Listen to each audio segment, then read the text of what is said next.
Wishing I could be in the carpool lane.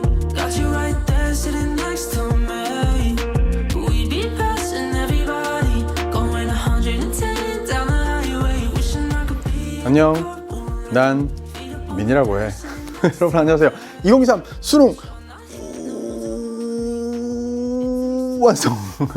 남국민의 국어, 저는 남국민입니다. 자, 반갑습니다. 오리엔테이션에 오신 여러분, 저와 함께 수능 완성을 완벽히 정복해서 진짜 수능의 성적을, 자기의 성적을, 자기의 실력을 완성할 여러분들 반갑습니다. 함께 잘해봅시다. 오리엔테이션 찍으러 오늘 강의 녹화하러 오는 날 이제 저기 대기실에 앉아 있다가 다른 과목 선생님, 모 선생님께서 지나가시다가 오랜만에 만났어요. 오, 오랜만에 반가워. 이제 우리 오래된 EBS의 고인물 선생님들은 서로 잘 알고 또 친하게 지내고 그런 분들이 있습니다. 그 선생님께서 뭐 어떻게 지냈어? 뭐 이렇게 서로 이제 얘기를 하다가 요즘도 계속 집필해? 교재 집필도 같이 해? 네, 그렇죠. 힘들지 않아? 힘들죠. 이제 정말 힘들어요. 늘 힘들죠. 그런데 그럼에도 불구하고 여러분 알고 있겠지만 저는 올해 여러분들이 열심히 공부했을 수능 특강 문학을 집필했고요. 수능 완성 여러분이 지금 가지고 있는 교재 앞장 들여다보세요. 표지 들여다보시면 저는 수능 완성은 이제 집필은 수능 특강을 했고 수능 완성은 검토진에 제 이름이 있는 게 보이실 겁니다. 집필하느라 검토하느라 강의만 준비하는 게 아니고요. 교재까지 쓰고 뭐 교과서도 쓰고 이러저런 일들을 하느라 굉장히 힘들고 바쁩니다. 그러나 그럼에도 불구하고 그것들 하나하나 저의 뼈를 갈아넣고 살을 갈아넣는 그런 노력들이 여러분에게 더 좋은 문제, 더 좋은 글, 더 좋은, 더 효과적인 국어 공부에 도움이 되리라는 굳은 믿음 하에 영혼을 갈아넣어서 이 일들을 하고 있어요. 여러분은 함께 집필진, 연계교재 집필진, 이 바닥의 고인물이 어떤 지문에 대한 접근, 문제에 대한 해설을 하는지를 함께 공부하기 위해 이 자리에 오셨습니다. 반갑습니다. 자, 저는 올해 수능 완성을 약간 색다르게 준비해 보았습니다. 어떻게? 어떤 유명한 라디오 프로그램이 있는데 가끔 운전하다 듣게 될 때가 있는데요. 그 프로그램에서 이럴 때가 있어. 뭐 짧은 문자 50원, 긴 문자 100원 막 그런 게 있거든요. 그걸 생각하면서 이런 생각을 해봤는데요. 독서는 골라서. 제가 독서는 그럼 여러분 골라서 해보세요. 독서는 골라서. 독서요. 지문 굉장히 어렵잖아요. 제가 그 지문 하나하나 여러분이 쉽게 혼자서도 읽을 수 있는 지문이라거나 상대적으로 덜 중요한 지문까지를 전부 다 해설하느라고 시간을 다 잡아먹지 말아보자 한번 올해는.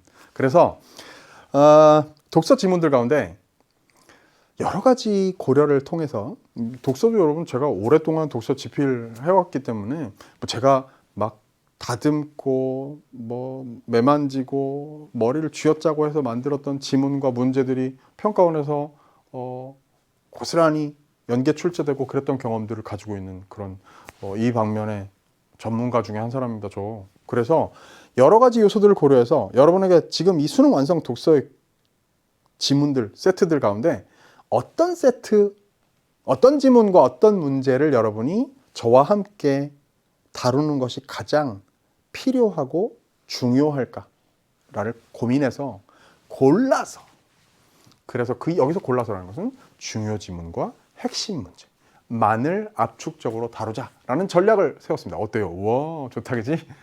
자, 문학은 어떻게? 꼼꼼히! 그지? 문학은 꼼꼼히 공부해야 됩니다. 왠지 아시죠? 문학은요, 여러분 실제 N수생들은 알고 있을 텐데 문학은 여러분이 수능 시험장에서 수능 연계 출제의 힘을, 그 파워를 가장 여실히 느끼게 되는 분야입니다. 그래서 오랜 세월 동안 남국민 선생님과 함께 공부했던 문학 지문 그 내용들이 너무나 생생하게 때로는 재밌게 때로는 감동적으로 다가왔기 때문에 시험장에서 지문을 보고 저한테 강의 시간에 들었던 얘기들이 다 생각나서 옆에서 제가 수능날 음성 지원 서비스 해주는 것 같았다고 수많은 선배들이 얘기했던 바로 그 문학이고요. 바로 수능의 연계 제도, EBS 연계 출제 제도를 평가원이 시행해 온 이유로 그 역사와 함께 계속해서 그 한가운데에서 지필과 강의를 함께 해온 제 노하우가 녹아 들어가 있는 꼼꼼하고 재미있고 감동적인 문학 수업을 기다립니다. 그래서 문학은요, 저는 독서처럼 골라서 하지 않고요, 모든 작품 그리고 모든 문제를 다 다루려고 합니다. 그러니까 독서는 중요한 것만 골라서 하고 문학은 모든 작품과 모든 문제를 다룬다. 이야, 이것보다 여러분이 정말 최고다, 제일 필요하다라고 생각했던 전략이 또 있겠습니까? 자, 저는 올해 이렇게 독서 문학이라는 공통 과목은 당연하고 그 다음에 그 중에서 언매와 화작 가운데 화작 파트를 맡아서 진행하게 되는데요. 화작은 그럼 어떻게? 몰아서 개길식 화작에서부터 화작의 신세계를 맛보았다는 저의 수강생 여러분 굉장히 많은 거 알고 계시죠? 선배들이 전설의 그 화작 강의들 제가 수능 완성에서는요 몰아서 할 겁니다.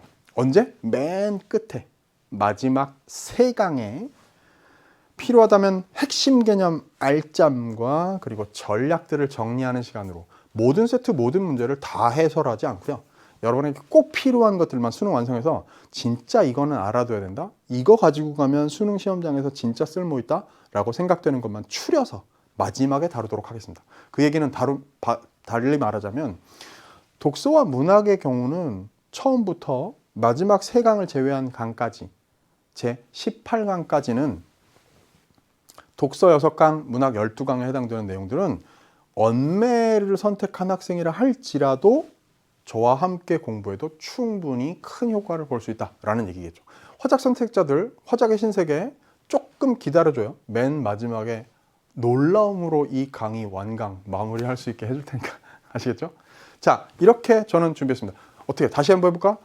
독서는 골라서, 문학은 꼼꼼히, 화작은 몰아서 그렇게 공부하자. 알겠죠? 그래서 구성이 이렇게 됩니다. 독서하고 문학 파트는요, 일단 1강부터 시작해서 유형편을 총 3강으로 총정리합니다. 독서 1강으로 다 끝내고요, 유형편 전체 중에 물론 골라서 선택적으로 2개의 지문을 중심으로 다룹니다. 일단 문학 2강으로 유형편 전체의 모든 작품 다 다루고요, 제2강에서는 운문문학 전체 정리하고 제3강에서는 산문문학 전체 정리합니다. 그 다음에 실전편이 총 5회의 모의고사가 5개 그러다 보니까 독서 1강, 문학 2강식으로 이렇게 유형편처럼 한 회분 실전을 그렇게 3강으로 컴팩트하게, 그래서 그걸 곱하기 5회, 그럼 총 15강이 되겠네요. 그러면 유형편 3강, 실전편 15강으로 총 18강. 만약에 하루에 1강씩 공부하면서 따라온다고 생각해 볼까요? 그러면 총 18일 만에 공통 과목 수능 완성 독서와 문학은 완벽 정리, 수능 완성하게 되는 겁니다. 아시겠죠? 아까 얘기했죠? 화작 총 3강 마지막에 유형편 1강으로 그리고 실전편은 2강으로 핵심만 필요한 것만 중요한 것만 몰아서 하겠다. 됐죠? 골라서.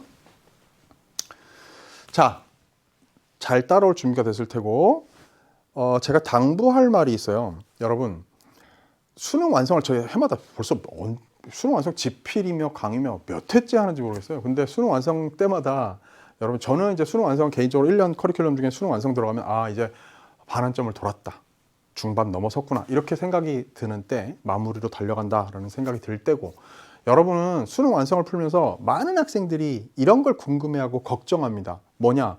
선생님, 이제 모르는 것 중에 하나가 유형편도 연계의 대상인가요? 당연하지. 당연하고요. 그 다음 또 하나, 여러분들이 미리 제가 궁금증 풀어드리는 건데요, 실전편 1회부터 5회의 난도는 어떤가요? 고르게 구성되어 있나요? 저는 왜 시간 재면서 풀었더니 실전 성적이 들쭉날쭉 오르락내리락 하나요? 저 이래도 괜찮은 건가요? 괜찮아, 걱정하지 마. 치밀하게 수능 완성의 실전편 1회부터 5회까지의 모의고사를 치밀하게 각 회의 난도를 다 고르게 맞추어서 구성하지 않습니다. 그렇게 지필하고 구성하지 않기 때문에 그냥 한 회분의 모의고사를 이루는 꼴을 갖추어서 구성할 뿐이에요. 물론 평가원의 감수와 수많은 외부 검토를 거친 대한민국에서 가장 꼼꼼하게 검토한 연계교재 여러분은 눈앞에 두고 있습니다. 그런데 각 회별로 난도의 차이는 당연히 존재할 수밖에 없으니까 여러분의 성적이 오르락내리락 한다고 해도 전혀 신경 쓸 필요 없다. 그걸로 걱정하지 말라는 얘기를 제가 꼭 하고 싶습니다. 자, 여러분은 어떻게 이걸 따라오겠다? 한 회분을 이제는 실제로 시간 재면서 정해진 시간 안에 한 회분을 실전처럼 풀어보는 필요는 있죠. 그거 하고 그 다음에 한 회 1회를 그렇게 풀었다? 그러면 그 다음에 여기에 실전 1회 3강을 몰아서 저와 함께 공부하고 2회를 또 그렇게 풀었다? 그러고 나면 2회를 이렇게 따라오고 오케이? 그런 패턴으로 따라오는 거야. 그럴 때 화작 문제들은 맨 끝까지 기다렸다 나중에 총정리합시다. 됐지? 좋았어요. 자, 이야기를 마무리해보죠. 저는요 요즘 인터넷을 통해 가지고 여러분들 사이에 많이 유행하는 것 같던데 요 말들이 오래간만에 저는 웬만하면 막 되게 유행하고 막 이러는 거 별로 그렇게 탐탁지 않게 여길 때가 많습니다. 특히나 그것이 국어의 오염과 관련되어 있을 때는 뭔가 직업병이겠지만 그런 게 되게 불편하고 싫어요. 그런데 요즘 유행한다는 이 말들은 반갑더라고요. 오히려 좋아. 가보자고. 이게 담고 있는 긍정적인 에너지가 마음에 듭니다. 구체적인 맥락에 따라서 뭐 다양한 스펙트럼이 있긴 하겠습니다만 자, 오히려 좋아라는 거 저는 제 얘기부터 해볼까요? 실제로 이 강의를 배정받고 준비하면서 처음에 압축적으로 이렇게 다루어 보자 라는 얘기를 들었을 때 이거 이렇게 다루기에 좀 빠듯한데 힘들 것 같은데 걱정이 많았어요. 근데 준비하고 해보니까요 좀 전에 얘기했던 대로 골라서 꼼꼼히 몰아서 라는 전략이 괜찮은데? 내년에도 이렇게 해야 되겠는데? 만약에 한다면? 라는 생각이 드는 그런 그래서 오히려 좋아 라는 생각이 듭니다. 여러분도 지금 내가 지금 막판에 몰려 있는 것 같고 초조한데 난 실력이 완성이 안 된 것 같고 어떻게 하지? 나 이러다가 수능 못 볼 것 같은데 막 초조하고 불안하고 하루하루가 살얼음 딛는 것 같은데 이런 생각이 들죠? 오히려 좋아 생각하십시오. 지금 상황에서 여러분에게 좋은 조건으로 그리고 앞으로 열릴 희망적인 상황이 무엇인지 그렇게 작용하는 것이 무엇인지 긍정적인 면들을 자꾸 찾으세요. 나 성적이 지금 바닥을 치고 있는데 오히려 좋아. 난 이제 올라갈 일만 남았으니까 라든지 그죠? 시간이 정말 얼마 안 남아서 시간이 빠듯한데 오히려 좋아. 하루하루를 완전히 알차게 하루하루를 채워나갈 수 있으니까 오히려 좋아 라는 정신으로 함께 공부해 보기로 합니다. 어디 한번 어느 정도까지 내가 발전할 수 있는지 우리가 함께 힘을 합하면 어떤 놀라운 일을 이루어낼 수 있는지 가보자고. 알겠죠? 오히려 좋아 가보자고 정신으로 함께 공부해 보도록 합니다. 파란 바다가 생각난다. 내년 여름엔 신나는 바다에서 놀기로 하고 함께 올해는 열심히 공부합시다. 2023 수능 완성. 저는 단단하게 준비해서 1강에서 여러분들을 기다리고 있겠습니다. 안녕.